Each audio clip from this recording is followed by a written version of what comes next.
Everybody. This is going to be week 2 of CHCCDE019. This is the certificate for in youth work, and we are working on developing our project. If we haven't yet selected one, this is the core of what this unit is. So let me just walk us through where we are. We're going to give you a recording tonight for two parts. One will be class discussion, and some of our learners who are ready, will do either a stakeholder engagement session or may even do the full presentation, their pitch for their project. Depends on where everyone's up to. Doing role plays in class is, of course, optional.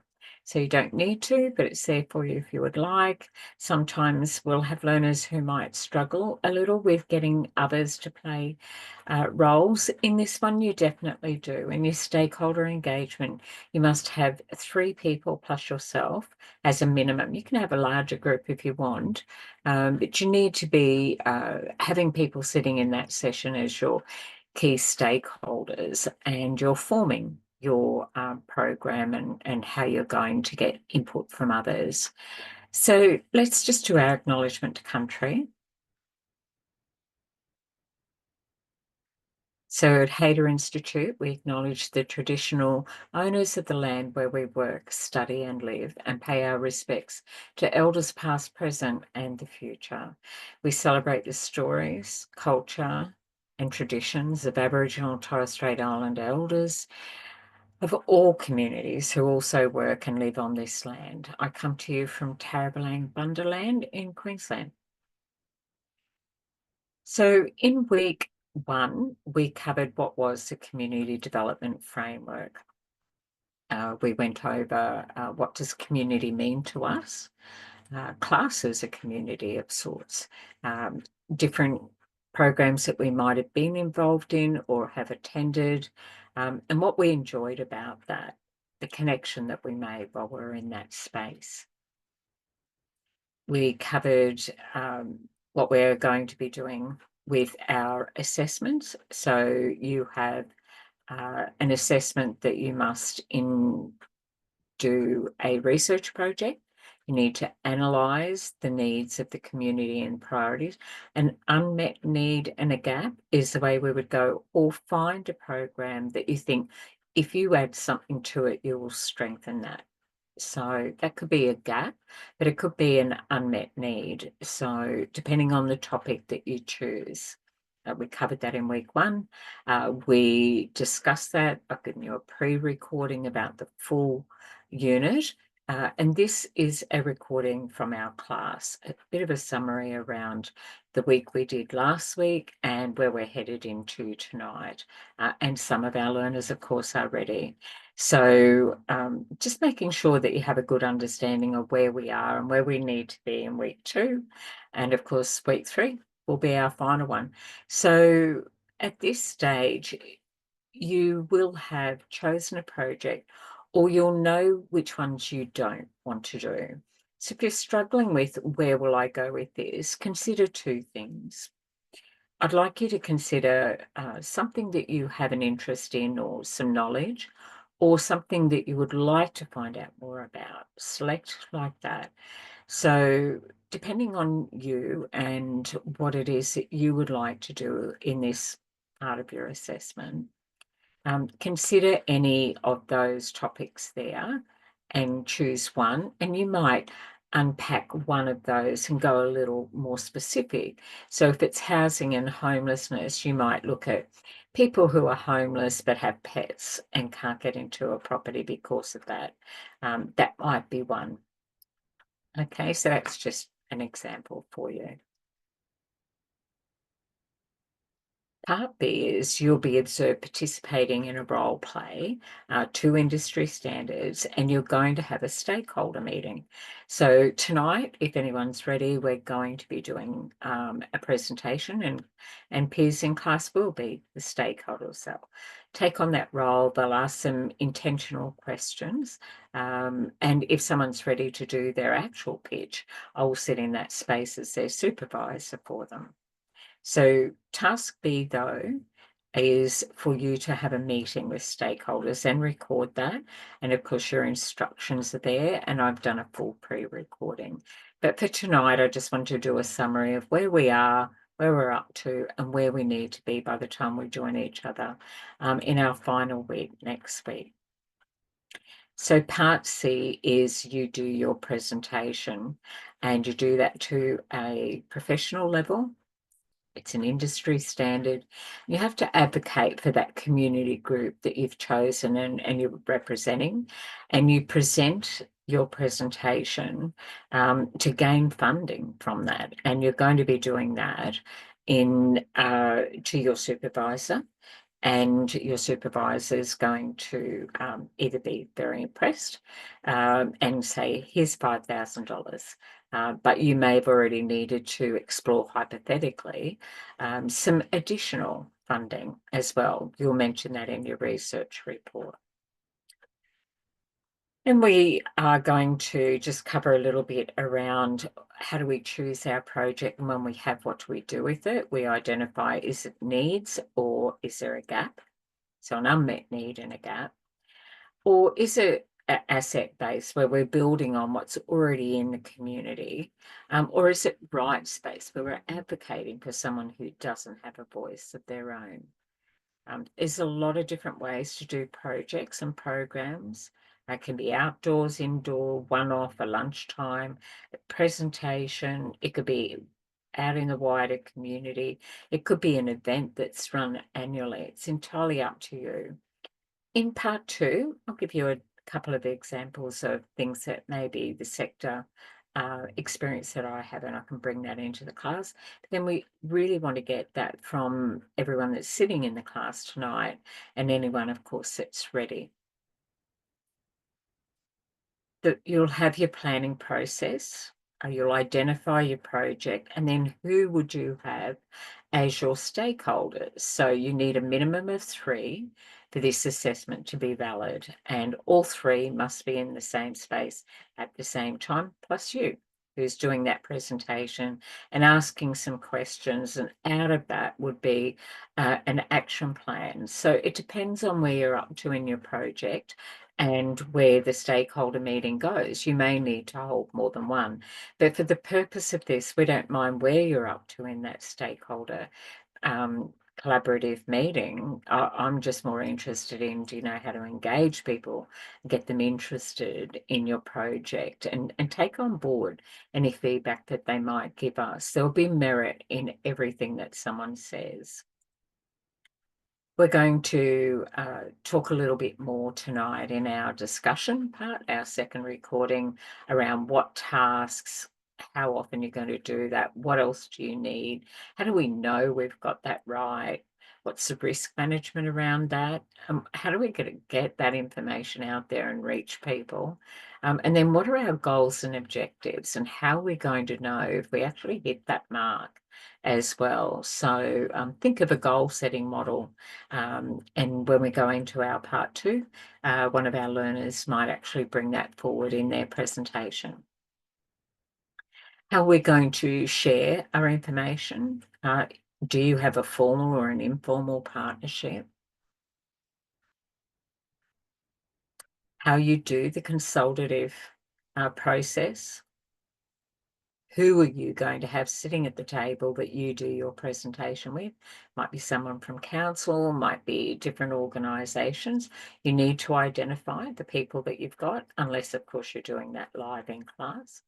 And then you tailor your consultative process to match that particular part of the community. So if I was pitching to young people, I would have a different presentation. If I was pitching to people in an aged care facility about an intergenerational project where we've got young people meeting older people, I would pitch differently to them.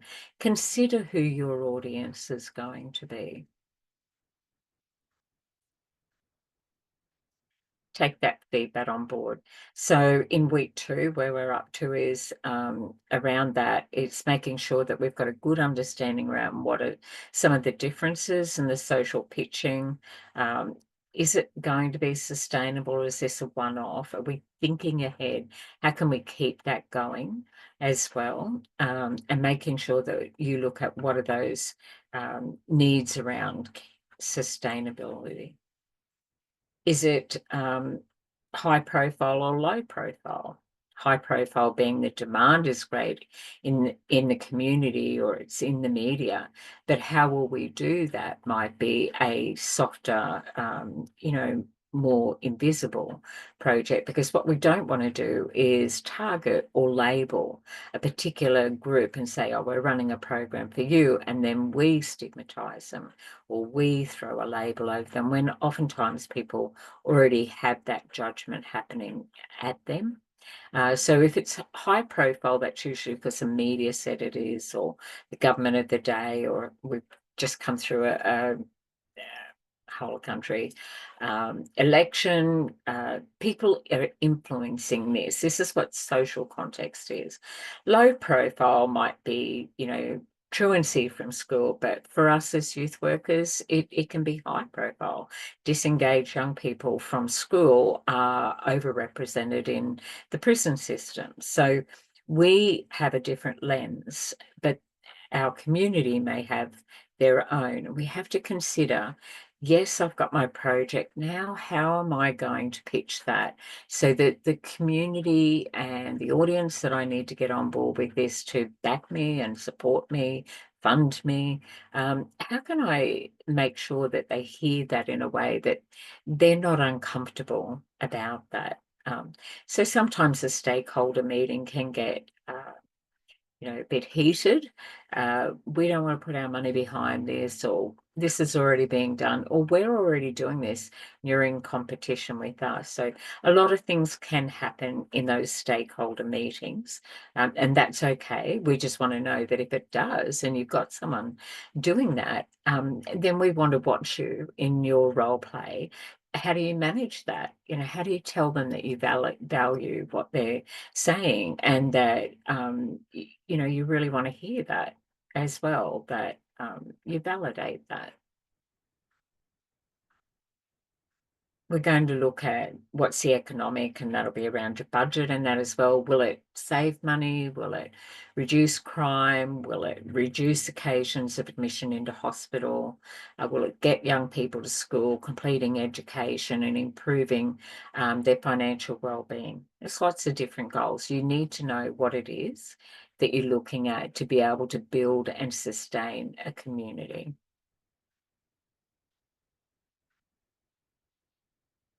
You have this full suite of slides. I'm just doing a summary for us for tonight and before we jump into our second one. And I'm also going to be doing the same in our final week for you as well. So you'll need to have a look at what is the task and the function that goes inside your project. And then how do we maintain that to make sure that we've got good relationships in our stakeholder group and even the people that we end up delivering our program with. It's one thing to have an idea. It's another thing to launch it and to get other people on board, and then to keep them engaged, and then be able to run it again if it's going really well. So something that's very important in tonight is to make sure that we might have an idea, but the stakeholder engagement is about hearing what other people have got to say and maybe going back and modifying what your original thought is around that. And we should be doing that all the time. Even if we are funded, even if we are running a program, we need to get that continuous improvement. So next week in class, I'm actually going to put it out to the class to do that feedback. I'm going to give you an exercise about your own experiences in classes. I'm going to get that feedback from you. What happens that we do well? What could we do differently? And are you a visual, an audio, or an experiential, hands-on type of learner? And are we meeting all of those when we're actually jumping into that space? We're going to utilize this particular unit to be able to give you an opportunity to give that feedback as well and practice doing that. We need to capture it, and we're going to put that into action in our final week as well. So we'd love for you to come along to class. Of course, it will only be the groups who are coming into live classes. If not, we will try and record and get the class to give you a summary of what their findings are with that. So an effective group is a fairly common sense approach, and pitch too lofty. Open communication. Everybody knows who they are and where they fit in. That identity is important. Like a good facilitator. But if you've got 5 people, then if you're going to have 5 meetings, then people take turns in being host, or don't have anyone stand up. Have everyone just go around in that circle as well. Make sure that storytelling and sharing is safe for people, and also that when we're asking people to contribute, that we're not re-injuring or re-traumatizing them if we've gone and chosen one of the projects that are very high profile, like domestic family violence as well. Making sure that you're not carrying all the load and that you delegate over to others who are in your stakeholder. What you don't say in your role play, you will definitely need to put into your written side of it to fill that gap, because these are your assessment points, stepping off points. So every group that you bring together will have tasks, and then they'll have where they fit into that project planning. So your relationship that you have, just to make sure that everything is running smoothly. So a fair distribution of jobs is usually the best way to go. And then lead that group. Make sure that everyone's information is of value. Check your body language, your active listening, the same as what we do when we're working one-on-one with the client. We do the same when we're actually in this community capacity building space as well.